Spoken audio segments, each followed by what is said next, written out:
በግል ሚስጥሩና በግል ህይወቱ ጉዳይ ላይ አንተ ጋር መነጋገር ከጀመረና እንዲሁም ማንኛውንም ነገር አንተን ያካፈለ ከሆነ ይህ ሰው በጣም እያመነህ ነው ማለት ነው። ስለዚህም ይህን ሰው ልታጣው አይገባህም፣ እንዳትከስር። ምንም ያክል ምግቦች ቢያምሩና እንዲሁም ገበታው ብዙ ቢሆን አንተ ብቻህን የምትመገብ ከሆነ ብዙም ደስተኛ ላትሆን ትችላለህ። ነገር ግን ከሰዎች ጋር አብረህ ስትመገበው ጣፋጭ የሆነ ምግብ ይሆንልሃል። ስለዚህ ህይወት አትሆንም ያለ አጋር ማለት ነው። ላንተ ምርጥ ወዳጅና የሚያምንህ ሰው ካገኘህ አንተም ልታምነው ይገባሃል። አንዳንድ ጊዜ ከሚከሰቱት መካከል ሌሎች ሰዎች የኛን ህይወት ሲመለከቱ በጣም ተመችቶንና ደስተኛ ሆነን እየኖርን ይመስላቸዋል። እኛም የነሱን ህይወት ስንመለከት በተመሳሳይነት ደስተኛ ሆነውና ተመችቷቸው ይመስለናል። ነገር ግን የአንድ ሰውን ሌላው ሰው በትክክል ባለማወቁ የተነሳ እንጂ ሁላችንም ክፍተትና ጉድለት አለብን። ይህ ነገር የሚከሰተው ደግሞ መብቃቃት ባለመኖሩና እንዲሁም በጎናችን አማካሪ ባለመኖሩ ነው። ስለዚህ እቺ ምድር ሁለት መነሻዎች አሏት። የመጀመሪያው መነሻ አንተ በምትወለድ ሰዓት ያለው መነሻህ ነው። ሁለተኛው መነሻ ደግሞ አንተ በምትሞት ሰዓት ያለው መነሻህ ነው። ስለዚህ በእነዚህ በሁለቱ መነሻዎች መካከል ጠቃሚ የሆኑ ነገሮችን ልተገብር ይገባሃል። ምናልባት በዚች ምድር እየኖርክ ባለህበት ሰዓት ላይ ሁሉም ሰዎች ሊወዱህ እንደማይችሉና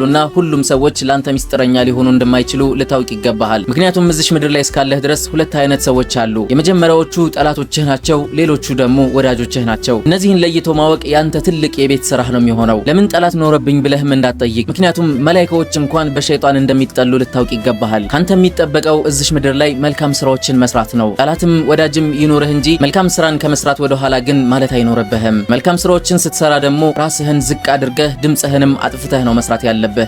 ነገ ወዲያ ደግሞ ያ መልካም ስራህ ራሱ ጮክ ብሎ ይናገርልሃል፣ ማንነትህን ያስተዋውቅልሃል። ጊዜህን በማማረርና ራስህን በመጉዳት ልታሳልፈው አይገባህም። አንተ የራስህ የሐሳብህ ውጤት ነው የምትሆነው። የምታስባቸው ነገሮች ሁሉ መልካም ከሆኑ የምታደርጋቸውም የምትኖራቸውም መልካም ይሆኑልሃል። የምታስባቸው ሁሉ ክፋት ከሆኑ ደግሞ የምታንጸባርቃቸው ሁሉ ክፋት ይሆኑብሃል። ስለዚህ አንተ ያስተሳሰብህ ውጤት ነህ ማለት ነው። የሆነ ሰው መጥፎን ስራ እየሰራ ብትመለከተው መጀመሪያ ያ መጥፎ ነገሩ ውስጡን ተላብሶትና አስቦት እንደነበረ ልታውቅ ይገባሃል። ሁሉም ነገር መልካም እንዲሆን መልካም ማሰብን እንዳታቆም። እስከዛሬ ቆየህባቸውና የኋላ የሆኑ ሐሳቦችህን ሙሉ ለሙሉ ልታቋርጥም ይገባሃል። ይህ መሆን ያለበት ደግሞ ወደ ኋላ እንዳይስብህ ስለሚፈለግ ነው። ወደፊት አዲስ ቀናቶች እንዳሉ ተስፋ በማድረግና የተሻሉ ነገሮችን ለማድረግ ዛሬን መኖር ይኖርብሃል። የሰራሃቸው መልካምም ሆኑ መጥፎ ነገሮች አልፈዋል። አሁንም ሊያልፉ እንደሚችሉ እያወቅክ ትሰራቸዋለህ። አለፉ በኋላ ግን ነገ ወዲያ አንተ የምትጠራባቸው ይሆናሉ። የሰዎች ንግግር እንዳያታልሉ፣ የሰዎች ሙገሳም እንዳይሸውዱ፣ ሰዎች የሚሰድቡ ስድብና ትችታቸውም ወደ ኋላ እንዳያስቀር። ምክንያቱም ያልፋሉ እነሱም። በዓለማችን ተጽዕኖ ፈጣሪ ተብለው ከሚታሰቡት ሁሉና ከሚጠሩት መካከል የመጀመሪያው ተጽዕኖ ፈጣሪ ነብዩ መሐመድ ሰለላሁ ዐለይሂ ወሰለም ናቸው። ስማቸውን እንኳን በመውረስ በጣም ብዙሃኖች ይገኙበታል። ታዲያ ነብዩ መሐመድ መጀመሪያ ሲመጡ ምን ተብለው ነበረ? አንተ መጅኑን፣ አንተ እብድ ተብለው ነበረ። አንተ ሳሒር፣ ደጋሚ ተብለውም ነበረ። ሰዎችን የሸወርከው በድግምትህ ነው በማለትም ተነግሮባቸው ነበረ። ነገር ግን ጊዜዎች ሁሉ አልፈዋል። ያ ሲነገርባቸው የነበረ ሁሉ አሁን ላይ የለም። አሁን ላይ ብዙ ሰዎች በነብዩ መሐመድ ሰለላሁ ዐለይሂ ወሰለም ይፎካከራሉ። የነብዩ መሐመድ ሰለላሁ ዐለይሂ ወሰለም ንግግር ለማወቅና በአእምሯቸው ለመሸምደድ እንዲሁም ነብዩ መሐመድ ማን ናቸው የሚለውን ለማወቅ ብዙ ጊዜያቸውን ያሳልፋሉ።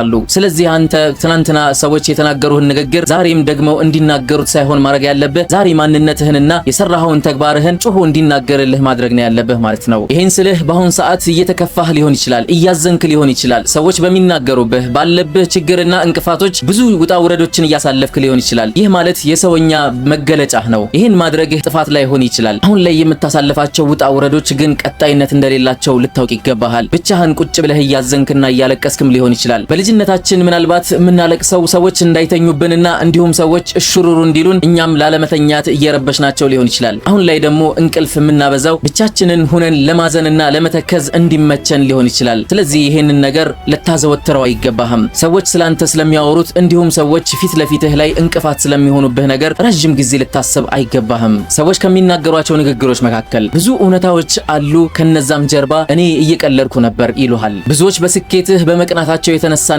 ጥያቄም ስታቀርብላቸው ይሄ ኖርማል ነው በማለትም ሊያራክሱ ይፈልጋሉ። ብዙ ባለጉዳዮች መተው አንተን ሲያናግሩህ ከንግግራቸው ጀርባ አንተ ነፃ መውጫህ ሊሆን ይችላል። እነሱን በማገዝህና እነሱን በመርዳትህም የነፃ መውጫ ቁልፍህ እዛ ውስጥ ሊገኝ ይችላል። ስለዚህ በዚች ዓለም ብዙ የሚባሉ ነገሮች ያጋጥሙሃል። ሁሉም ነገሮች ውጤትና ትርፍን ይዘውልህ እንደሚመጡ በማሰብ ብቻ ልትጋፈጣቸው ይገባሃል።